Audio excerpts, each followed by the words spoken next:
hope. I've never been to Korea. I've only been to Japan. And if I go to Korea, I'd want to go for a longer. Let's see. That is very, again, another very amazing festival. Oh yeah. Oh good. Chunchun, I think I would say it's a Charleville in Asia. Oh, Yeah. this is good to know. And the director's, I forget his name. Professor Cho. Mr. Cho? They changed. He will take over next year, this year. Yeah. Mr. Cho is taking over Mr. the show. Cho. Yeah. Professor Cho. He got the medal also. Oh, he did, great. Yeah. Yeah, he's he was a professor, a theater professor, right? Yes. I think so. And he also represented the Korea. He was a presenter for the Korean art in Europe for a long time in France. He came here last year. He was here last year. Yeah. And I met and talked with him. Yeah. He is one of those Korean not only artists but also the curator. They can talk with you in English directly. You want to pinpoint that? Yeah. It's very hard to communicate. It's true. Yeah, because his predecessor didn't speak English. Yeah, exactly. And I met him and. But I had a hard time with him. So they have of course they present different great performance from all over the world, but they have a parade in the city, in the downtown of Chongqing, and to the city hall, and then events. even the mayor will come down and dance with the people after Saturday. Yeah, that's crazy. Oh, good. Yeah. Wow, that's encouraging to hear that. So, but how will you present it at Shenzhen? How would you do that? We write to apply for the what is that? The supposed Seminar, I see. something like that. They didn't. We didn't know that yet, but another group is a Southeast Asian work group. Work group, which Terence work. You know Terence Tang, the Singaporean guy, the the one who helped Dimitris. I don't know him actually. But anyway. Anyway, So Okay. so we have he hold a Southeast Asian working group. Oh, okay. So that he also wants us to represent their group. Okay. That somebody in Asia is working on this kind of festival research, which we want to actually. Well, like me and Macau, we are so lonely, I always feel lonely, so lonely. And when I first see the puppet festival in Europe and then in Charleville and things, and then it was like, oh, the Western world is so amazing. But I never see any festival in Asia before. So this year, after I joined the festival committee, I started to know, oh, actually there are lots, and then we start to go to. We apply for some grants from our government, and they give us some money that cover some of our trip, but only finish. I think probably we will finish just by the air ticket. Yeah. But anyway, we traveled quite a lot of festival last year since June, and then we will have the not final result but some published or documentation by the end of June this year. So I think we have to do it in May. Yeah, in May we will have some at least some summary or part of that thing to present in Chongqing. Yeah, but it's only the Chongqing must be very crowded Because the schedule must be very tight. And also 20 minutes. So 20 minutes. Yeah. Oh yeah. So, but we have now interviewed 5 festivals in Europe. One in Switzerland, 4 in Czech, and then another one in Croatia. So 6. And then we have been to Indonesia, to Ria's one, to Paper Moon. Oh my gosh. And then Chunchun's, and our very mini one. And what else? And next one maybe we would go to Canada, to Louis. Yes. So the the starting point of the research is we want to know, we want to let everyone know better, or at least we know better, like the Western festival and the Eastern festival, like we can communicate better, or not communicate, just to know each other that oh we exist. Yeah. Because like Chunchun, well, we have been there for 2 years now. Mm. The first, this research came from the first year we've been to Chunchun because they also invite us there. Mhm. When we reached there, we was like, wow, I never know that in Asia there is such a huge puppet festival that Mhm. I can really think of Charlottesville like that. Yeah. But I never know it like for 8 years, or I think a lot of Western puppeteer doesn't know it too. Yeah. Why? Because of the language. Yeah. Because in Asia, like you know the whole Chinese, you really nobody can really speak English, Mm. like and the Korean and the Japanese is also hard to really communicate with the West, and Mhm. vice versa. Yeah. So Right. so we just kick off this thing. Maybe we can do some research and maybe show somebody that oh actually this thing exists, this thing exists, and then maybe it's like a kick off Mhm. to some communication and dialogue between the West and the East. Ah. That's why we This is great. yeah. Great aspiration. Try. But it's true that like now we know that every festival and the local ideology and the mentality of the culture or whatever is so different. Oh yeah. It's very hard like for us to summarize or something like make a comparison to it. For sure, you know, because I was just speaking with Martish from Latvia, and Hilmi, Hilmi, yeah. from and I was thinking there would be an interesting comparison for someone to be able to sort of summarize how the economies work in each country, because each country's economy is going to determine how much resources are going to the puppetry arts, Yeah.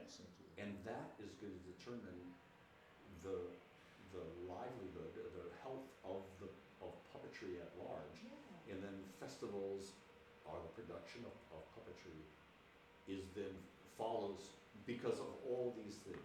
Like the economy of Macau is something that you two understand. You understand what's going on, what's not going on. All right, let's see, with the situation, let's try it like this, right? Or like Eastern Europe. Their situation, it's very different. They have problems, but they have resources, right? You know, in the same way. I used to think in the United States, oh my God, we have nothing. No one gives us money. Like in Europe, they have money. The government doesn't give us any money. How are we supposed to make arts? But now I've had this experience of like, oh, I understand how our system is something to envy, to like look at the list of like individual people who can support. And it's a really broad, it's a broad base. Like if eventually our board chair will probably move on to another organization, and we can bring some, and we won't collapse, right? Right? Exactly. We will find another, so Yes. we have this concept of the pyramid structure where you have lots of people are supporting, like we have, there are 500 people donate, 500 individuals donate money to our organization, right? Some people are only giving us $5, but some people are giving us $200,000, right?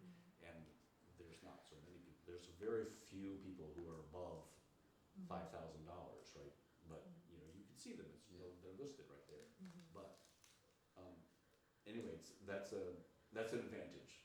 Yes. But it's just something that I've just, because I grew up here and I know the situation, I kind of figured out what's going on. And I said, okay, this is how we gotta do it, everybody, right? It's like, opposed to like, why doesn't the government give me more money? That doesn't get me anywhere here, right? And so, it requires all of us to be really, to understand our own environments, to look around, understand where the resources are and where the possibilities are, and to be creative and inventive as people who are making the work, right?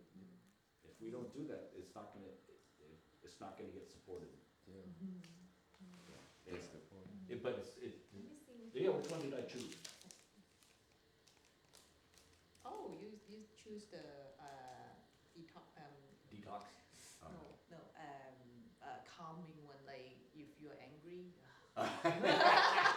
Perfect. You see this word Uh-huh. look is a pictogram. Oh, yep, yep. So- And what do you think it is? It's a pictogram. so it looks like, somebody, carrying their lunch to go to work. No, It's someone who's screaming, they're angry. It's not. Well, it looks No. like a human, but not. It's someone who collapsed there, lying down, on the ground, spread eagle. It's not human. It's the like that. It's a fire. Fire, oh. Yeah. So it's see. like fire going out, like off, fire off, something Oh, like that. fire off. So it's like I help see. you to soothe your emotion. You guys are so lucky. The The pictogram, right? Mandarin is so cool. It's Yeah, amazing. yeah, Like I it's love it's like a visual story. Yeah, I love it. Yes, yes. We just have a dumb letter. But it's very hard. Like you to can make a learn. whole puppet show of just that stupid thing right there. Yeah, that's I what they believe make some of- in the Ten. Yeah, yeah. Yeah. It's, our names has so many meanings. Right. Yeah, you're right. The whole process is Anyway, the same. sorry, I divert you guys from it. So what's your, tell me, does anyone want some? Want some? Should I Yes, get one? oh, yeah, Alright. but you have it. Yes. Like maybe I would ask a little bit more on the background, like how many performances or Oh, okay. Before that, can I ask how many board of directors you have? Like, 10. Ten. Yeah, 10, yeah. You know, we also have I have a report that I could give you That would be great. that has tons of stuff that are probably gonna ask, Yeah. that will be precise, with a precise answer, That would be and great. maybe stuff that you wouldn't even think to ask. Yeah.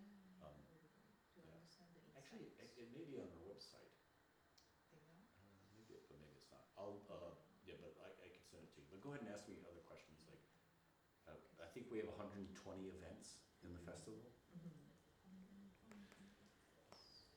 like shows, workshops, symposium, Yeah. everything. Things. And there's 20, really, there's 20 each, 19 or 20, I always kind of lose count. Shows, actual discrete shows, right? And how many tickets to sell? That's a good question. It's an interesting one. There is the number, and every time I see it, I'm like, is that really the number? It's like I actually can't tell you that number, how many tickets to sell. Okay. Yeah. Okay. Yeah. Off the top of my head for sure, but maybe that's in our report. Okay. So the one third or no? You said 1/3 are from tickets, like. Yeah, ticket sales are about, Ticket sales are 1/3 of the cost of the whole year budget. yeah, Wow. yeah. And So our goal is to sell basically $500,000 worth of tickets, to earn $500,000 through to ticket earn sales. 500. Yeah, that's our goal. That's a huge. I actually have a very like primary, I mean kindergarten question. How do you like think of, okay, how much money I want to raise? Like, I mean, I want to spend this year because last year's scale is different from this year, right? Yeah. So at the beginning, like, how do you think? Yeah, how do we budget? Plan? Yeah, how do we budget for it? Yeah. Well, it's really hard. And just a few years ago, we were off. I mean, last year we were off by like $50,000. Like Off, we you went over budget $50,000. Deficit. It did turn out to be a deficit because of the way. Okay, so I'll back up. So the festival itself, that's not the staff and all the other overhead stuff, but just like the festival, which is all the people who are contracted around the festival, production, our artists, and etc., is around $800,000. Like so that's how much money I'm going to spend producing the festival, right? And so we just know we only know that because we've done the festival now 7 times. Yeah. And we know that that's kind of what we've done in the past, and so we should be able to do that again. So we only function on that number. So like right now, I can do whatever I want to do, but I have to make it cost no more than $800,000 because we can't imagine us raising more money because we have to raise so much money each year, and we we're taxing ourselves to do that, right? And so, Is it 100,000 is for the staff only, or it's No. already for all the shows? production All costs. productions, okay. So all the shows, all the travel, all the hotel per diem, all the advertisement, all like the brochure. The brochure is like $40,000, this kind of stuff. 40,000. We send that brochure out to we mail that, so it costs us $7. Each brochure is $7, right? Yeah. If you get that at your home, we spent $7 to get it to your home. To print it, it was like $4.30 each, and then the mailing of it, it turns out to be like $3 or something just to mail it to somebody, right? There's another question because I don't see much Yeah. banner around Yeah. the city. Yeah, Like right. to mail this to the Right. people. Yeah, our marketing it's targeted. There's a disadvantage to that. There's a lot of people I meet who are completely active in the world, in the city, and they've never heard of us. We have found our audience and we market to our audience, right? And our audience comes back. So that's we haven't gone further than that too much. I mean, actually, there are some banners on this street, but yeah, and sometimes we would enter whatever. Yeah, we don't have a lot of marketing. We're doing social media. People are doing social media, social and media. I saw the ages of the audience. They are like in their middle age or yeah, or older. They're not lots young. of them don't use social media, I suppose. like Yes and no. Yeah. Yeah. It's interesting. That'd be an interesting question. How many of our audience do social media? I was so Don't know. amazed, like I never saw so many couples in the audience in Oh, really? anywhere. Yeah, in anywhere. Yeah, but in travel- Europe we in see perform. audience more or less like at the age of like middle age, but they come in like alone. Yeah. Oh, really? Yeah. That's interesting. It's a lovely city. Everyone comes as like a couple. They're coming in pairs. Yeah, Wow, in that's pairs. interesting.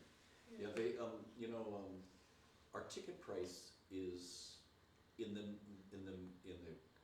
standard in the country, in the city, it's medium so it's not cheap. Yeah. So like a student would be like, that's an expensive ticket. But for someone who's a working professional, if they want to go see like the show of the Little Mermaid, the ticket, when I went to see it, they gave me they comped me for the ticket, but the price of the ticket was $125 to see the show. I was just like, wow. 125 for the mermaid? Right? I was just like, holy Toledo. That's lead to another question. Who is there? Who has the audience? capacity to do that? Right. I don't know. Yeah. They do They it. will, I thought they that will is not a- bring a kid to see the one. Oh yeah, they did. They That did? house was full of kids. It was just like, yeah.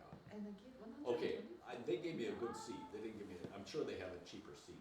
Okay. But just to say, most ticket prices for live theater that's professional and a good level is like starting at $65 to $150. It's just like, that's what's going on in the world, in the United States. But that's expensive, right? Yeah. Like, when I was young, actually, just like 8 years ago, I can afford to do that. Yeah. So, anyway, so we don't make we're like, what is our 48, 46 or something is our most expensive ticket. So we go from free to 40, we keep it under $50. And it's, if you're young and you wanna see shows, you can probably only see a couple of shows, and that's a lot of, it's a chunk of change. You gotta like make sure you save some money, or it's a little bit of a dilemma. I'd like to create a program for like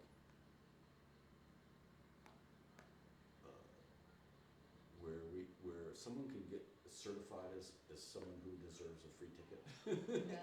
And I gotta figure out how to do that. Like Louise is doing that sliding scale thing she talked about. where she does this thing where you essentially pay what you can. Yeah. And you say the ticket should be $30. If you could pay us $50, that'd be great. If you could pay us $100, that'd be great. If you can only pay us $5, that's okay. Yeah, Right? that's what we Yeah. saw in Switzerland. Yes, also. How Yeah. they do that? You said? Uh, They actually get they- more ticket money. yeah, they have Yes. a recommended price. And then people pay more. Yeah. Yeah, Yeah. yeah. I get it, and yeah. So anyway, whatever. That's the ticket thing. And by then you have also volunteers for the festivals, and you offer them to see different shows, right? Yeah, the volunteers they have a limited amount of things they get to see. Oh, okay. Yeah. Okay. But then, Currently, we're not giving away many tickets at all. okay. That's the reality. Right? Okay. How many volunteers there? Good question. That's another thing that the report would have. I can't. Okay. Sorry. But every show, all the people who are ushers are volunteers. So every show has, but the shows here have like 10 or 12 volunteers working on it. So your show only had 2 or 3. Right? Do we? One or two? Yeah, there was Lolo. Lolo is internship. Rowena. Lorena is internship. Oh. Yeah, she's an not- intern. She's not Okay. volunteer. She's a former student of mine. Yeah. Okay. So do I have volunteer? Maybe let's see. in the front office we Maybe did. we- but- Yeah, I think maybe there was someone at the box office who was Yeah. volunteering. Yeah. There was one person who's paid, one person volunteer. Ah, I mean, there's a couple places that are so small that they don't really need volunteers. yeah. And then it's about the audience. That we met a guy from Alaska just come to Just Chicago. fly here for your festival. From where? Alaska. He gave us a polar bear sticker, And then for And then me he would it's go. like okay, on some and then he hand come to our workshop. That is so funny. Yeah, there's that's I've run into a few people like that. I don't, there may be more. There may be a lot of them. I have no idea. Yeah, and I You- asked, are you teaching or are you in the art scene? He said, no. I just come to see the festival. Is that you come often, like every year? No, this is my first year. Oh, I see for sure. And are you visiting America? No, I just come for the festival. he stayed in the hostel and yeah, Oh, Yeah. so for a weekend or what. That's great. Yeah, awesome. But for me the question is like is it okay, you have a festival in January, but other than January, do they have a chance to see puppet show in Chicago? Is it popular? The The Chicago puppetry community is small. Okay. There is no puppet theater with a venue. Okay. There's no dedicated venue for puppet theater in Okay. Chicago. There is really only one company where the artists are supporting themselves, making a living, doing their company. That's the company Manual Cinema. Puppetry. Yeah, Puppetry. they're doing For puppetry kids or for adults? for adults. They have a couple kids shows, but mostly for adults. Okay. And then there's from there there are really only like 3 or 4 puppet companies, like groups or organizations that are led by a person that has a record of having produced shows. So that's not a lot of puppetry.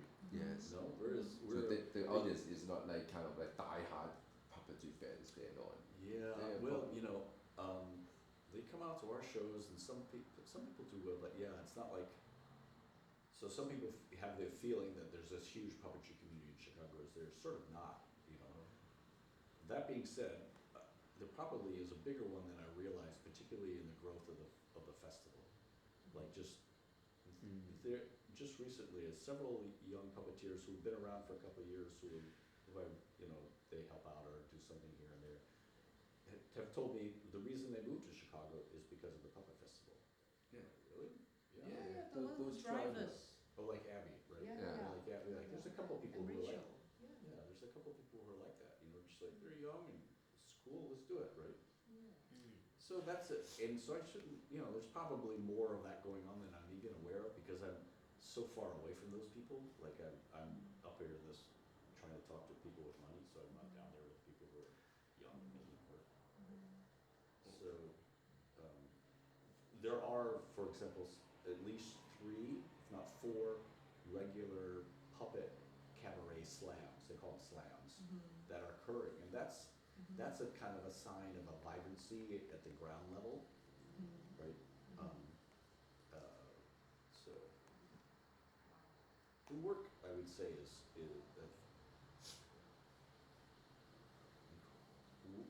where does someone have the time to make be thorough about the making of work? You know, to like really have the time to make a good show. Like some people put up a show and they work. There's a couple of young artists. They just haven't any time, and the show doesn't have. It's just that it's not matured. It's not. It hasn't.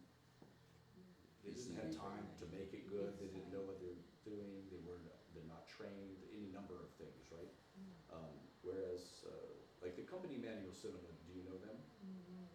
They're extremely good at what they're doing, and they're also very successful. And they have shows that tour, and they tour internationally. And they. Do they perform here? Yeah, this is the first festival they have not been in. So you should look online to see their work. They do a kind of shadow puppetry that's pretty distinctive and live video feed. And they also get work in film and TV too, like in other media, because people are interested in what they do and the way they do it as translated. To me, it's very amazing to like seeing suddenly like this city so cold, not really a lot of people walking in the street compared to the Macau's and Hong Kong scene. But suddenly when you have a theater show and then people just rushing, Yeah. I was like, where does these people come from? And our show has some Chinese face. I mean, some Taiwanese or some Hong Kong people who married a guy here, and she told me, oh, I have never been spoken Cantonese for 10 years, and I found out that Cantonese is really beautiful to listen. It's so mature. That's so nice. To understand it again, like I found out that I still remember it, like because she's already a grandma here. Oh, I see. And she's actually the mother of a puppeteer who's working with Tom Lee in New York. Oh. Sean, I think the puppeteer's name is Sean. Okay. Sean DeVore or something like that. Don't know that. And I actually saw some Chinese who kind of also like leave China to come here and have a family here. And I was wondering, I was asking them, are you like a theater goer? They said no, just because we saw this one and they want their children to have something that know something about the Chinese culture. They didn't expect so many other stuff there, just maybe some Chinese culture thing. But then I was like, wow, how do these people know about this festival if they are not festival goers? Yeah. I don't think they may have the chance to get your book for sure. Yeah, but there are things, like we were on TV a couple. We got TV spots, and we do have there's listings. We're in the papers and in different places. We have a PR guy who's very good about. Like if you're in the city and you're kind of looking for stuff, you would run across, oh, what's that? And then it would get revealed, and so it's not too that's not too surprising. Yeah. And can I ask next Yes, one? please. And in terms of the venues, is that all the venues like owned by the private person, and you pay the rent for the space, or they sponsor you something like that?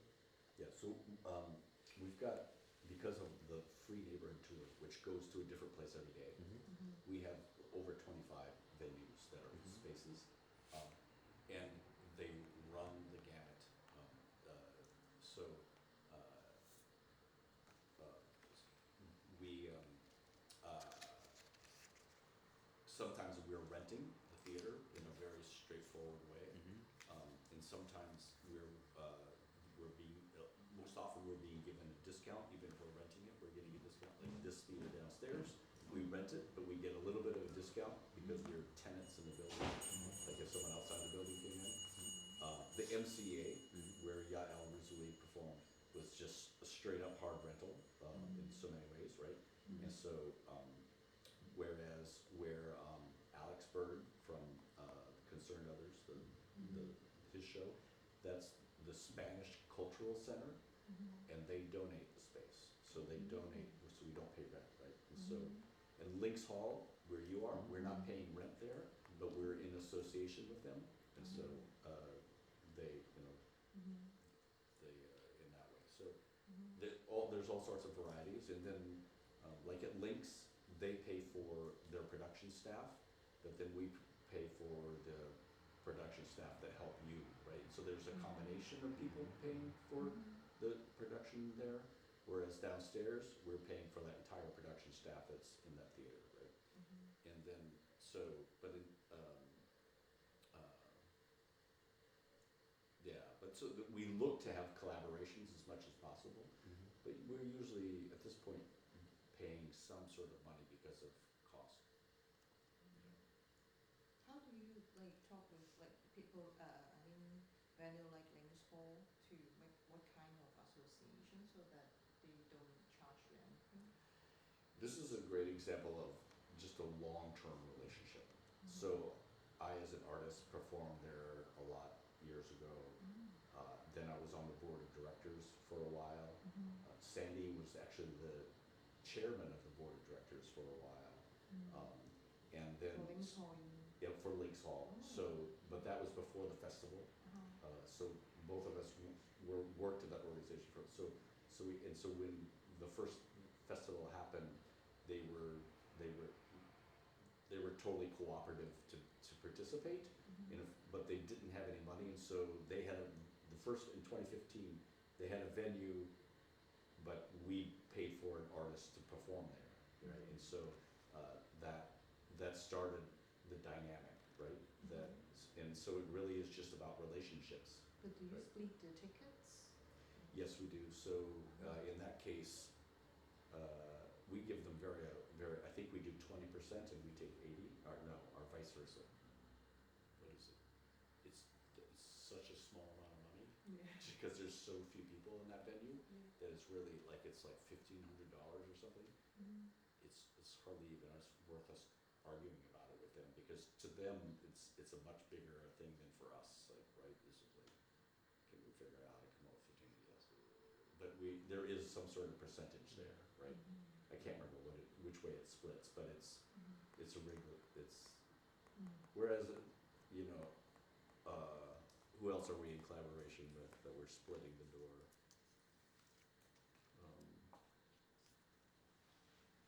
Less and less are we in on the split of the door. One of the things is that there's like an established institution would be like the University of Chicago. So they don't charge us rent for their, so that we're presenting the guys from Italy, their name is escaping me right now, Untold is the name of their show. The German name, Unterwasser. Unterwasser is presenting down in Logan, and again, an institution that we've worked with a lot, but that's the University of Chicago. It's a very wealthy institution, but their presenting organization doesn't have a lot of money. They actually can hardly present anybody at all. They don't have enough, they have a nice facility, but they can't be bringing in international artists, paying for their visas, their airfare, they gotta going down the list, right? And so we cover all the hard costs that when we bring in a company, like even bringing in a company like you guys, we're getting into like $10,000 or $15,000 pretty quickly, and then it goes up from there, depending on, like, Plexus we're shipping, like, just shipping Plexus over from Europe, the shipping costs are like $23,000 just to bring their set over, right? So just like you get into these things, the visa costs for artists are between $5,000 and $7,000. We have to pay to get the visas processed so that we get you in the country.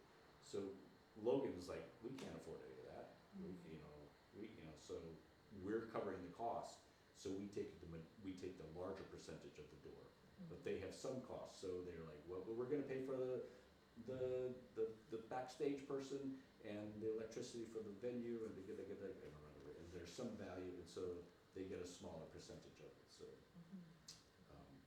The actual percentage numbers they keep changing all the time, I can't keep. But they are also support from the community. Yeah, Right? but it's very much like they're on our team, you know, and we're on their team, and they get to claim that they're presenting partners in the festival. Like, so you can sort of see our list of presenting partners. It's a way that we acknowledge them as. Let's see, where is it? Right here.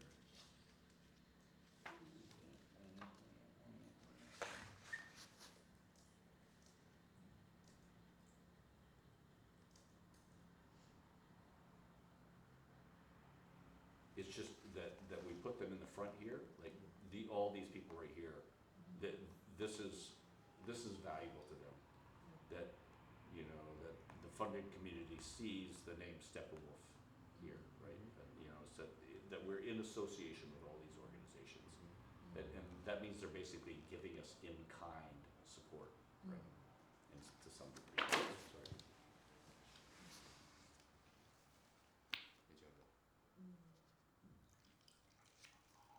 I just want to say that I remember the Switzerland's, the festival director said the amount of money that she needs for a year planning is 800萬葡紙係咪？1 million US? $1 million just to do the planning? No, the whole To do the whole festival, Yeah, her yeah. budget's $1 million. But in Switzerland, it's very expensive too. Yeah. I think it's more or less the same, like living costs here and there. I think here is quite more expensive. Here is even more expensive than Switzerland. Yeah, I think so. Yeah. What I feel. I would assume that. But they got it all from the government. Right. Almost. I think so, right? Yeah. Yeah, they got it. Which is great. Like, did you guys talk with Dawn Taylor at Manipulate? She's running the Scotland Festival Manipulate. Do you know this festival? No. Anyway, it's the puppet festival in Scotland. And they did not get their government funding, and she has it's like a skeleton of a festival. She's putting a festival on, but I looked online, I can't even really see if there's any performances, but there's still a festival. She's figuring out how can she make it still happen, even though she didn't get her only major funding source, right? What's the name again? Scotland? Manipulate. Oh, her name is. I mean, the festival is called Manipulate. Yeah, Manipulate. So there's a lot of festival happening around. And the name is Dawn. Dawn, DAWN, Dawn Taylor. And Well, I can look friends with her. We are facing the same situation now. yeah. We only have that amount of budget, and the government still cut it Yeah. for next year. We actually only have amount of budget for like my show, like Made in Macau's budget for Yeah, the mini yeah. festival, and we managed to invite the Taiwanese and the Thailand. Shanghai and the Thailand group to Macau, but we can only do it for like a weekend. So to repeat the program, but still people come from China, from Hong Kong to the festival. It's mini, Yeah. but still the government still cut it, and we can't do the fundraising in Macau. And yeah. Oh, you can't do fundraising as this. Because like we have a casino and all the financial, like the money flowing is quite sensitive. So if you the do, laundering of money. yeah, you can approve where they come from, where they go away. All of a sudden you're like, That, what kind of shitty operation you guys are running? Yeah. Dirty puppet, putting money inside Dirty the puppet. I like this name, Dirty Puppet Festival. Yeah, the Yeah. Dirty Puppet Festival. Yeah. That's why. Yeah. I think I have one more to like the Chicago International Puppet Festival in the U.S. and how do you differentiate or what is the position in terms of the whole festival in the whole city, whole country? I mean, in the U.S., is there a lot of puppet festival like this or? Yeah. So in the U.S., there's no other festival that's at our scale. That's the point. There I are understand. there are Is the biggest a one? handful of smaller festivals. Though I can just name the ones that are consistent, and that's the La Mama Festival. You know, and that happens. It's a festival that takes place over a month, and they just shows on the weekend. You know, so it's not like an intensive. I say European style festival, which is like where it's intensive, right? Yeah. Is that the one Tommy's working? Yeah, Tom's He done. said he may like recommend our show because it's also Actually, yeah, it's true. documentary. When do you guys leave again? 28. 28. Oh, well, you can meet them, the directors. Denise and Federico are coming. They come on Thursday or Friday or something, so. Yeah, so, Yeah. just But that either ask Tom or myself to say you would like to meet the directors of the Mama. Please. That would be great. Yeah. Yeah, your show would be great there. Yeah. That'd be good. And then the other one is Shoshana's Festival in Sandglass. Sandglass. It's called, right, it's called Puppets in the Green Mountains is the name of the festival. Sandglass, I think the girl met I heard me. about it. No, she in the audience, like she come after the show, she came. As I'm Oh, from right. Sandglass. You've not met, you don't know the Sandglass, that theater. I don't know. I'm sorry, I forgot you did. Yeah.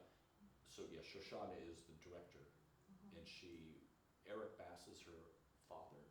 Anyway, he ran the company for a long time, and now she's running the company, and it's in Vermont. I mean, it's the oldest puppet festival in the United States, meaning it's 22 years old or something. But anyway, but The name of Sorry, yeah. the name is Puppet in. Puppets in the Green Mountain. I think I heard about this. Yeah. But she keeps saying that I'm from Sandglass, and I was like, sorry, again. I'm so sorry. I Yeah, didn't yeah. know you. Sandglass Theater is the name of the group. Yeah. Okay. Vermont is east to is between New York and Chicago. It's in the center, right? Close to the border of Canada. Yeah, Vermont is directly north of New York. Okay. So, yeah. And then there are a couple other smaller festivals that haven't been regular enough for me to say. Like, there is something in LA, but I have to say it's happened a couple times and it's only a few days long. But it is a puppet festival, right? And there's something in Knoxville, Tennessee, of all places. You know, so. And then there is another festival with an organization called Puppeteers of America. The Puppet Slam thing? Is that it? No, Puppeteers of America is a national puppetry organization, and it's actually older than Unima. And Wow. and it's where it has a much larger membership than Unima. It's like Unima USA has around 450 members, I think. Puppeteers of America has about 850 members.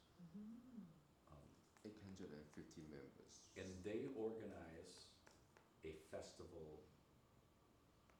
What they were doing for the longest time was they would move the festival to a different city every other year. Okay. And it was just like, but what it actually is the festival in the past, its origin had been just that the puppeteers would come together for a week to be together, and then they would just, as an audience, see shows. But only like 300 people, 200, 300 people would come to the festival. And so that was the audience. They didn't have to Sell tickets. They weren't selling any tickets. They would just sell to the membership to come to the festival. And before I started this festival, I looked at that festival, which had been going on for years, and I thought, festival needs a director. Like, like it just needs someone to take it and just put it in one place because they have to reinvent the wheel every time they go to a new city. They're like, okay, where are we gonna do? Where are we gonna do this? Well, it's like Not really making it's like sense. Yeah. suicide. And then also as a national organization, it's also got a lot of cooks in the kitchen, as we would say, right? A lot of people wanting to lead and participate, and that's by its nature how those organizations are, right? And I was like, I don't want to get involved in that. Like, I need latitude. Like, I need to be able to come in and be like, I'm making the decisions, and we're going to do this, this, this, this to make it forward. Like, and that's what I had with what I did. But I started but now they are actually taking a year off because they have a little bit of financial issues, but they have been pretty regular, and they started to sell tickets to audiences and start to get into that a little bit, but they still have a little bit of like their old the practices is people are a little resistant, and they're just trying to make it work for everybody. So anyway, the director of that is also here. If you're around, Kurt Hunter is his name. Oh, Kurt. Oh yeah, right. Sorry. Yes. So I keep forgetting. So when Kurt is talking, he's talking. He often reports about P of A because he is the kind of representative. So okay. Oh, okay. But in terms of like you said, 850 members. That means plenty of people doing puppetry in the United States, but they are not organizing festivals. Okay. So the structure of PA is pretty involved, but it's very insular. So it's very much closed within the group. Like, so there is I was describing what they call as the national festival. And then the structure that I understand that one, but for my question is because if I'm a puppeteer, yeah, I live in Texas or yeah. Houston, or I would like to make a festival in Houston, for example. Yes. What I was going to say is they have smaller festivals they do called regional festivals that happen in the alternative year. So the big festival happens in one summer. The next summer, there's 6 or 7 festivals happening in all the other weird places. Like Houston would have a festival, and all the puppeteers in that area would kind of, in that around Texas would come together. Oh, okay. But they don't have money. Oh, okay. So they it's a challenge for them to be able to present work. To have. So when I say they don't have money, of course they do have money. They have some money, but they don't have. They can't run the festival at a high level. They can't bring in big shows. They can bring smaller shows. Like they can afford your fee, for example, but they could only do like 3 shows or 4 shows. You know, I don't mean to presume to fully understand how they function financially, but when they presented me, I was subsidizing myself to come perform at their festival. It was like it just didn't work. Like that's not enough money for me to bring my company down to that show. But I wanted to participate, and so I did it several times. So which is fine, but that's in terms of the level of. Because in Europe, like every city they have their own festival. I know it's crazy. Yeah. Right? Totally. So, but just to say, we're a country of 240 million people, and we've only have a handful of Yeah. festivals. Yeah. That's true. That's the question that comes up to me. This is just crazy, right? And before my festival, there was nothing. Yeah, I that's know what nothing. come up to me. Really? Yeah, not nothing, but whatever. There was. I want to be careful. I'm not to belittle any of the efforts that all my colleagues are doing, but it's really hard to put together a major festival. The last time there was a festival to scale at what we're operating here was the Henson Festival in New York City for 1 decade. The Henson Foundation, so Cheryl Henson, have you met her? No? Okay. So Cheryl Henson is one of the daughters of Jim Henson, and she runs the Henson Foundation. And that's a private foundation that gives away money to puppeteers to make performances. But and so they're constantly, they're kind of actually if you go to their website, there's a just to give an insight into puppetry in the United States at large. They have, if you sign up to get to their weekly newsletter, they say it's like, here's all the shows that are happening in various places around the United States, and it's just every Friday they send it out, and you just sort of can see what people are doing, right? It's not like everybody, but they do a pretty good job of it. But her foundation started a festival, and my festival was modeled after theirs, and it was in New York, and it was at many venues, and it was this scale, it was bringing in these kinds of shows, this amount of audience, etc. Maybe not quite this big audience, but, and they only did 5 editions, and then they couldn't keep doing it. It failed financially, you know, to be sustainable, okay? To say it failed financially, they couldn't make it work financially, right? So they had to discontinue, they had to stop it. Just to say, it's not easy, like, and so that's like, I would have a hard time producing in New York. I don't know anything about New York, but I understand Chicago, so I make it, you know. So just to say, I'm not sure if we could do the same thing could work for a bunch of reasons, but. So the precedent, I bring up the Henson Festival because it was important and significant, and there's a fair amount of, you know, actually on the website there's a fair amount of visual documentation. It lists all the artists who performed there. You could just kind of take a look at it just to sort of see if you're interested.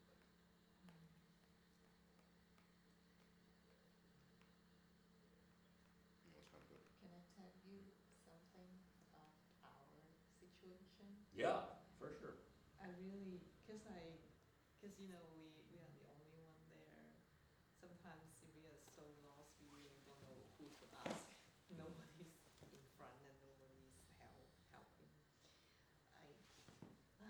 Like every time we go to the festivals and then we see, oh, this country is supporting them so good, or or the audiences in Czech, those audiences know, like they grew up in puppetry culture, you know.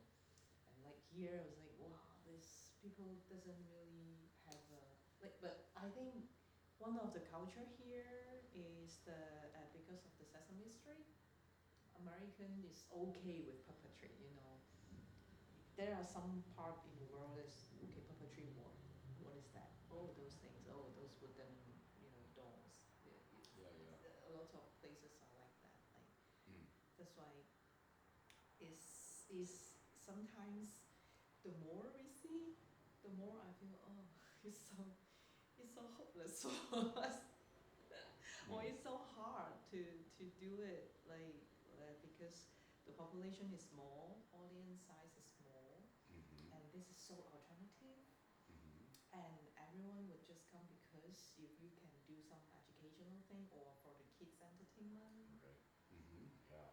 So basically you couldn't depend on the audience tickets to survive because there's just no audience, like, it's not enough. And then no matter how good the work you try to do, like don't just not be seen.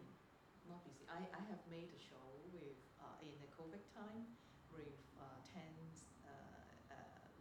acting students. They are learning from us, and then the show is actually very touching. Like everyone's telling their own story in the COVID, and some of them lost their families, but they couldn't go across the border to go to the freedom world. Right. So the show is actually good, but I only got 10 audiences in the city. Can be like that, and I blame him for that because he's the producer. Anyway, so I gradually in these years I find it like less and less motivated to do this whole stuff. Not only festival, but the whole puppet art thing in Macau. And before, like last year, I get your Brochure? No, you Right, sent us right. a card. Oh, right, the year-end book thing, right. I don't know. It's like a just little accordion. Yeah. Yeah. It's a beautiful drawing you made, and I think it arrives like 2 months later than the sending day. Yeah, that's right. You'd be surprised how many people got it like 6 months later. Yeah. It's a very Yeah, long whatever. time. But it just arrived on the time that, oh, I really would like some care.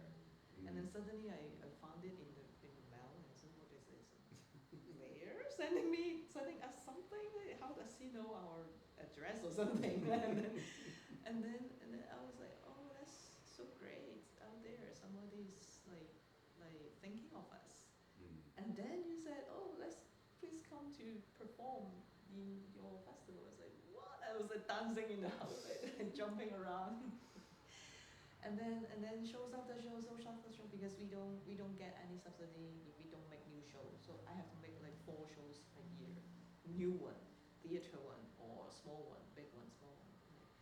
And I really feel tired and feel not motivated at the time that, oh, okay, everything's like you try to do it, but it's hard to call the audience to come, and it's hard to have follow up for the shows, like what you said about the great show that you did, but after this and after that, maybe 7 shows, and then it goes nowhere. And the government is like cutting the budget and sending the responsibility to the casinos. But you know, they ask the casinos to take care of a region of the art scene there. Mhm. But the casinos, they come to make money. Yeah. Art doesn't make money, like. Mhm. And so this few years, all the thing has been like going downwards, and I really tell him that I actually I don't want to do it anymore. But I don't know what I want to do. I just tell him I don't know what I want to do, because I don't know where is the motivation anymore. Mm. And then I came here, and then every day I struggle. Like the first few days I struggle a lot. I was like, oh, I'm so frightened. I'm so nervous. I didn't do this show for 5 years because of the COVID. Mm. And telling my story over again, and in this situation, I also don't know who would sit in the audience seat, right? Mhm. And everybody is asking, like after each show, there would be the first question would be, is it safe to do it again in Macau and Hong Kong? Every show, and actually that's the questions I ask myself every day. So in the first day, I feel very nervous, but then the first day, the audience are like, wow, they're so warm, and I feel so many energy from them, and I feel like, okay, all this kind of emotions only pays off at that point. Like the audience, thank you for sharing a bit of your life to them. And there are some elderlies like very sincerely shaking my hands. I think you should tell your story just the way you are, telling me that. And after the second show, the third show, the last 2 shows are all crowded with people in the whole venue. Mhm. I was really touched, and I really thank you and thank all the people in America too, because the audience seat has so many variety, the faces, the color, the skin, Mm. and the races. I never experienced this variety of people in the Mm. same room. Actually, I told them in one show that actually, like this kind of strangers gathering together for a theme, this kind of event, either it exists in a protest or it exists in theater. Mm. There's no other places strangers would gather for one night Oh. and do something because of one theme, right? You Mhm. do it in church, but the church every year is the same, right? Right. But theater, either you do protest or you do theater, you will see this. And then we can't do any protest anymore. Like we can't have the freedom to say anything anymore. They cut that. Yeah. Yeah, but the theater is the last chance that we can do things like that. So Mm. yeah, I mean, and we are in a very like waiting. It's like the tank and Yeah. the mobile and the phones wait balancing. One audience asked me, "Are you always balancing this?" I was like, "Yes, it's exactly what I want to say." Like I don't know how to go on, and the House of Puppets, we paid it with our own income. The place that we have is a Yeah. 3-story little old house. Actually, it's not. It's a very little place, but it's already the largest private community art center in Macau. But it's only a very small place. I think it's more or less like this for each story. Mm-hmm. So 2 story. The basement is maybe free size, bigger, but we make it a little black box. And all the Norwegian puppet artists, they came to Macau because performing for the government and something. They suddenly pass by and they come in and say, "Wow, this is a heaven!" I mean, in Norway, they have Yeah, right. governments sponsor such a huge workshop that they still think that, oh, you do things by yourself, you support it by yourself, it's a dream. Mm. I think so, but it's too way expensive to rent a small place in Macau. Yeah. You know, it's interesting when I think about not knowing Macau, but knowing that there's money there. This is the thing about, like, I always sort of feel like, I'm in the fucking United States of America. There's so much money here. Where is it? Like this is what I felt like for so long. And it makes me think about Macau, knowing that there's all these casinos and there's all these, the people who run the casinos are literally collecting the money, right?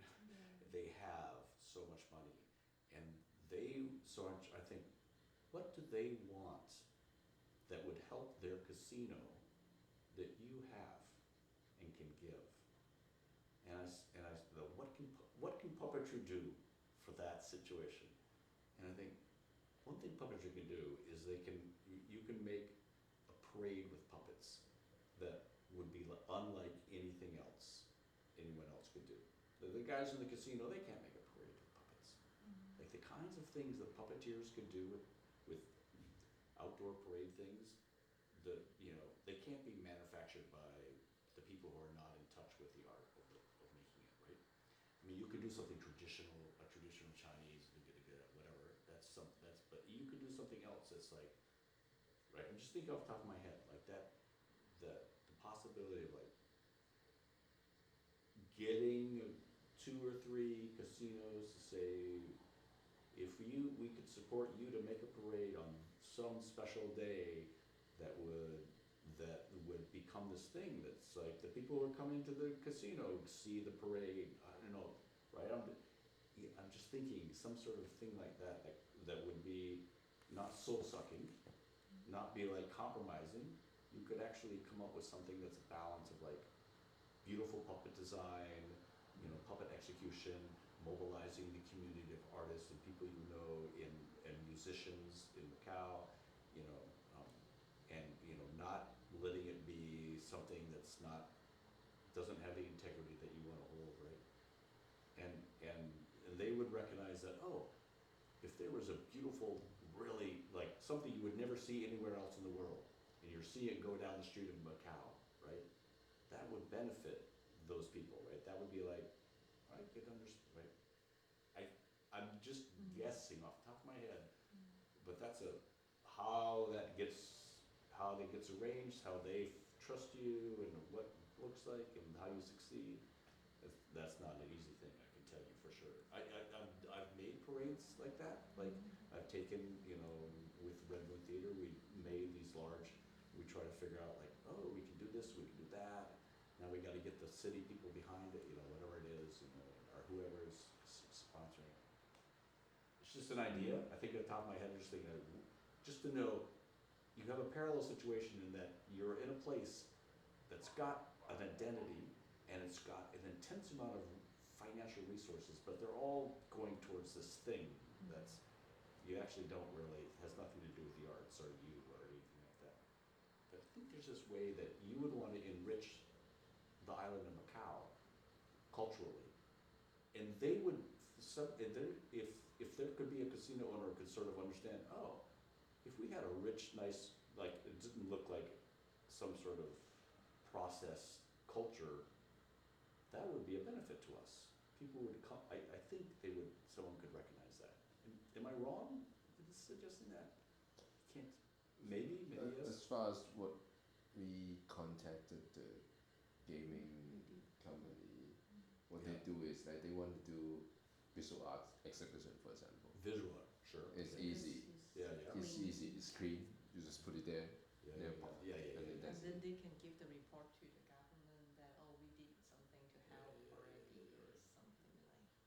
in terms of performing arts, they will say no. I did actually write some proposal.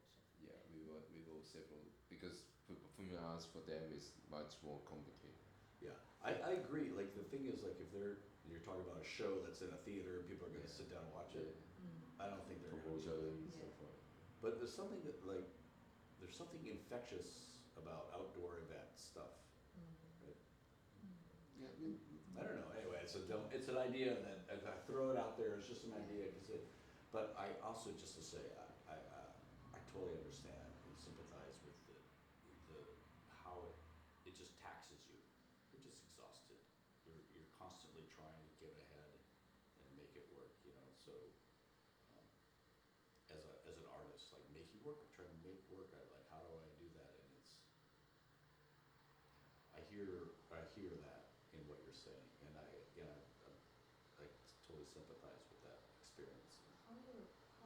How did you go through the days when it's even very hard to pay for the rent for your workshop? Because puppet artist is so different. We are not dancer. We can rent a room and then dance and then leave. But the puppet, we have to have a workshop to make.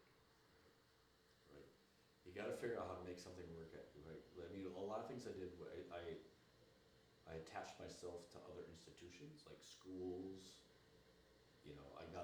I was fortunate to get a job at an art school that had like but I did a lot of stuff in public schools, and just like I tried to find where did the city have a space that they could donate, like going down to that's the kinds of things that I did to cover those overheads, to cover those things that are just like, just do this basic thing so I can build programming up. I mean, I'm going back 30 years or 35 years, when I did that, but it was, and I know you've been at it for a long time in Macau, so, this is where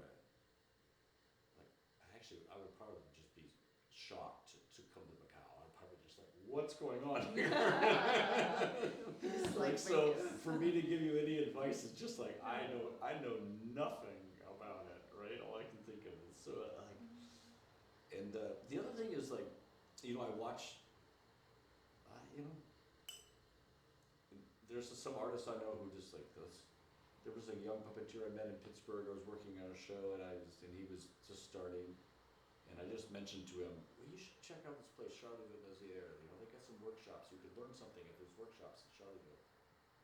And like a year later, he was going nowhere, losing his studio, and he was just like, wait, Charlotte de Mézières, got online. Like, and he went over there, and it was like about 15 years later, I was at the festival, and all of a sudden I hear him say, Blair Thomas. And I turned around, I didn't know anything. He was like, I can't believe it.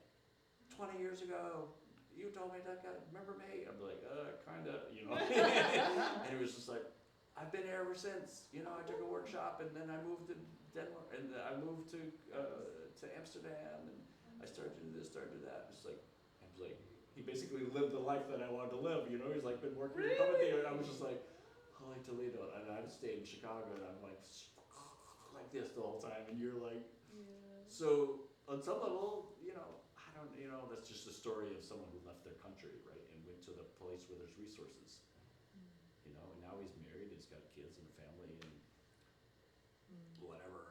There's all sorts of things like how you make an immigration thing like that happen, but whatever. It's like Duda Papa, he's Brazilian, but he ended up in Amsterdam.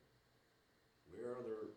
How do you find resources? But Rowena is trying to live in Chicago. Right? Yes. I'm supposed to be trying to figure out how to get out. I don't know if this can work, but anyway, she, Amazing.